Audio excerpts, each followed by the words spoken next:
Mughira बिन Abdurrahman ने बयान किया, उनसे अबू ज़नाद ने, उनसे अरज ने और उनसे अबू हुरैरा रदियल्लाहु अन्हु ने बयान किया कि नबी करीम सल्लल्लाहु अलैहि वसल्लम ने फरमाया, सुलेमान बिन दाऊद अलैहिस्सलाम ने कहा कि आज रात मैं अपनी 70 बीवियों के पास जाऊंगा और हर बीवी एक शहसवार जनेगी जो अल्लाह के रास्ते में जहाद करेगा। उनके साथी ने कहा, इंशाअल्लाह, लेकिन उन्होंने नहीं कहा।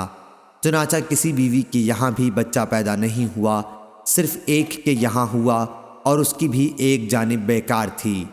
नबी करीम सल्लल्लाहु अलैहि वसल्लम ने फरमाया कि अगर हज़रत सुलेमान अलैहिस्सलाम इंशाअल्लाह कह लेते तो सबके यहाँ बच्चे पैदा होते और अल्लाह के रास्ते में जहाद करते।